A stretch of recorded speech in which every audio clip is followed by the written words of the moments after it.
केंद्र में 10 साल भाजपा की सरकार रही है, क्या इस सरकार से आप संतुष्ट हैं? देखिए, हम आपको सर्वप्रथम आपके चैनल का बहुत बहुत धन्यवाद देना चाहेंगे जी, बहुत बहुत धन्यवाद कि आपने इस महत्वपूर्ण सवाल को जनता जनार्दन के हित में उठाने का काम किया है। बनावटी बात और बनावटी मंच का पूरा ख्याल इन 10 सालों में रखा गया है। सारी योजनाएं जो पूर्व की सरकारें, कांग्रेस की सरकार ने जो चलाई थी, उन सभी योजनाओं का केवल नाम बदल करके और उन्हीं योजनाओं पे काम किया जा रहा है और सिर्फ बातों के जरिए लोगों को दिलासा और संतवाना देने का प्रयास। इस बार मुद्दा क्या रहेगा आप लोगों का? इस बार मेरा मुद्दा रहेगा बेरोजगारी जो है, इसको खत्म करना है ना, और आगे युवा को बढ़ा के शिक्षा पर सबसे ज्यादा फोकस रहेगी।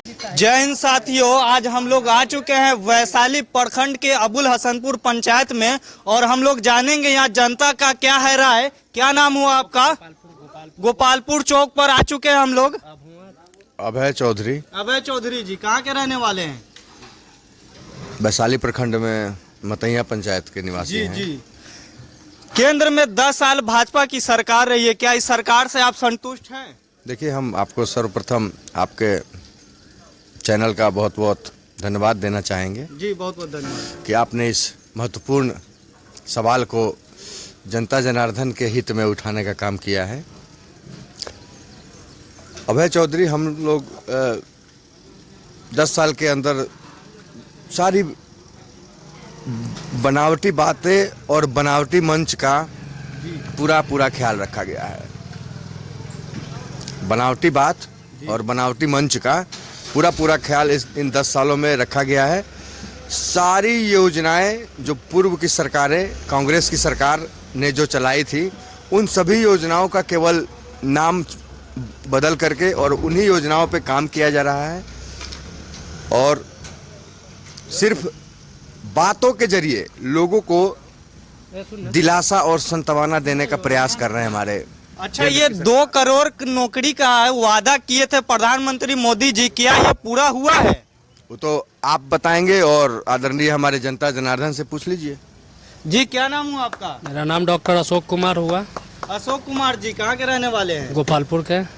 जी, तो इस साल आप लोग क्या बदलाव का माहौल है या फिर मोदी जी आएंगे? इस साल बदलाव का माहौल है जी। इस बार तो आरजेडी से मुन्ना शुक्ला जी को टिकट मिला है, क्या आप लोग उनको समर्थन कर रहे हैं? हम लोग मुन्ना शुक्ला जी को समर्थन में हैं। आपका जो पूर्व सांसद थी बीना देवी जी, कभी आपके क्षेत्र में दौरा की है? हम लोग बीना देवी को नहीं पहचानते हैं, कौन है क्या है। कभी नहीं आपके क्षेत्र में आए हैं? कभी नहीं पहचानते हैं। मुन्ना शुक्ला जिंदाबाद, जिंदाबाद जिंदाबाद, तेजस्वी जिंदाबाद, जिंदाबाद जिंदाबाद। चलिए और बताइए, कल जो है लेबर ऑर्गेनाइजेशन का डाटा आया है जिसमें बताया है कि 67% जो युवा है वो बेरोजगार है और बोलता है भाजपा सरकार बोलता है कि सबका साथ सबका विकास। तो ये नारा सही है कि गलत है? गलत है। गलत। क्या नाम हुआ आपका? अजीत कुमार मिश्रा मेरा नाम हुआ, राष्ट्रीय जनता दल के महाजिला सचिव हूँ। अच्छा, तो कहना था कि जो पूर्व सांसद बीना देवी जी हैं, आपके क्षेत्र में कभी भी कुछ ऐसा विकास कार्य के लिए घूमे हैं या दौरा किए? आप मीडिया कर्मी जी, आप देख ही रहे हैं कि कितना विकास हुआ है। रोड, नली, गली गले देख रहे हैं कितना सुंदर बनाए हुए हैं। इस बार मोदी तो साफ 400 क्या 4,000 पार करेंगे इस बार। इस बार जो 400 पार का जो नारा दे रहे हैं, क्या सही में ये संभव है? ये 400 पार किया। नीतीश कुमार तो बोलबे करे हर मन से कि 4,000 पार कर रहे हैं। 4,000 पार कर है ना, तो इसमें लेकिन लोकसभा में तो सीट है 543, वो 4,000 कैसे पहुंच जाएंगे? सोचिए, जब उनके साथ ऐसे ऐसे व्यक्ति जो रहेंगे, पागल, उनको पागल ना कहेगा जो बिहार के मुख्यमंत्री नीतीश कुमार जी हैं, है ना। उस तरह से इस बार युवा को जो धोखा देने का जो काम किए हैं इस बार मोदी जी, नीतीश कुमार मिलकर, बहुत घटिया। ऐसा प्रधानमंत्री हम लोगों को नहीं चाहिए, कभी भी नहीं चाहिए। यदि ऐसा एक बन जाएगा 2024 में, फिर से यदि मोदी सरकार यदि बना ले रही है सरकार, तो आने वाले 2025 या 26 में हम लोगों को वोट देने का अधिकार खत्म हो जाएगा। खत्म हो जाएगा। कल का एक न्यूज़ है, जो निर्मला सीतारमण जी है, फाइनेंशियल मिनिस्टर है, उनके पति जी का बयान आया है कि अगर दोबारा भाजपा अगर आती है केंद्र में तो हमारा अगला चुनाव हम नहीं दे सकते हैं। तो इस पर आप क्या कहेंगे? तो वही बात तो मैंने आपको कहा, मैं नहीं, ये पूरे भारत के लोग कह रहे हैं, जनता कह रहे हैं कि भारतीय जनता दल के साथ हम लोग सरकार बनाने का काम करेंगे इस बार केंद्र इस बार मुद्दा क्या रहेगा आप लोगों का? इस बार मेरा मुद्दा रहेगा बेरोजगारी जो है इसको ख़त्म करना है ना, और आगे युवा को बढ़ा के शिक्षा पर सबसे ज़्यादा फोकस रहेगी।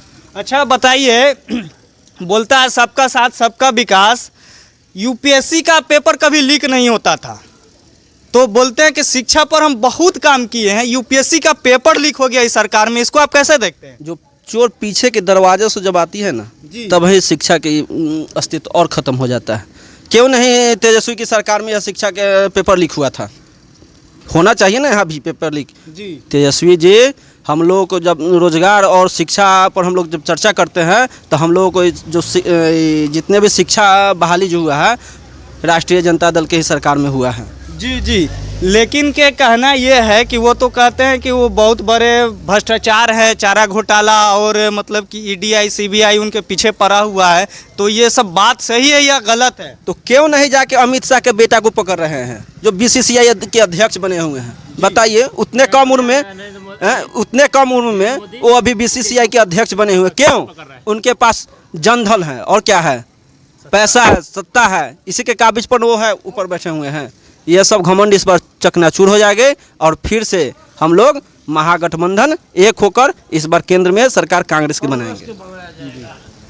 देखिए, राजनीति की बारीकियों में जो चापलूसियां छुपी हुई रहती हैं, राजनीति की बारीकियों में जो चापलूसियां छुपी हुई रहती है, उन चापलूसियों को बखूबी भुनाने में भारतीय जनता पार्टी माहिर है। उसको पता है कि हमको क्या बोलकर कौन सी जो दिशा चल रही है या जो मुद्दा है, जनता को हमें किस तरह मुद्दों से भटका देना है, ये भारतीय जनता पार्टी के लोग बखूबी जानते हैं और उन्होंने बाकायदा इसकी प्रैक्टिस की हुई है। जी, और लोगों से जानेंगे। जी कहिए, क्या नाम हुआ आपका? मेरा नाम रविंदर राय हुआ। रविंदर राय जी, थोड़ा आगे आ जाइए। इस साल क्या भाजपा सरकार जो केंद्र में 10 साल शासन की है, क्या इस सरकार से आप संतुष्ट हैं? इस साल जुमलेबाज पार्टी को वोट नहीं देना है। 10 साल में कुछ नहीं किया गया है, युवा सब बेरोजगार है। 10 साल की शासन में इस साल एक भी वोट हम लोग यहाँ से देने का काम नहीं करेंगे अबुल हसनपुर पंचायत से। नीतीश कुमार जी कहते थे इनको कि ये भारतीय जनता पार्टी नहीं बड़का झूठा पार्टी है, वो खुद उसमें चले गए, इसको आप लोग कैसे देखते हैं? नीतीश कुमार जी अपने इन क्रियाकलापों के द्वारा देश की जनता और देश के युवा को ये दिशा निर्देश देने का प्रयास कर रहे हैं कि जिस तरह पलटू राम सिर्फ इनको कहा जाता है, लेकिन मैं ये कहूँगा कि महोदय पलटू राम ही कैसे हुए जिन्होंने इनसे जो बड़ी बड़ी पार्टियां हैं जो इनको पलटने का मौका दे रही हैं, वो भी तो पलटू राम है। तो इस तरह से इन्होंने प्रोफेशनल राजनीति को पूरा व्यवसायीकरण की ओर ले जा रहे हैं। इनकी विचारधारा राजनीति को व्यवसायीकरण करने की है। यहाँ 17 महीना के विकास पर यहाँ वोटिंग होगा। जो तेजस्वी यादव जो 17 महीना में जो काम करके दिखलाए हैं, उस अधिकार पर जैसे वोटिंग यहाँ होगा। अच्छा, एक सवाल आपसे ये है कि जो बहुत सारे लोग हैं 500 रुपया और मुर्गा के लालच में वो अपना वोट को बेच देते हैं, उसको आप क्या मैसेज देना चाहते हैं? हम उनको ये मैसेज देना चाहते हैं कि इस बार 500 रुपया और मुर्गा पर नहीं बिकना है। इस बार आरजेडी से आए हैं मुन्ना शुक्ला जी, उनको इस बार सपोर्ट करना है पूरे मन से। जिंदाबाद, मुन्ना शुक्ला जिंदाबाद, डॉक्टर विजय कुमार शुक्ला जिंदाबाद। चलिए, बहुत बहुत शुक्रिया।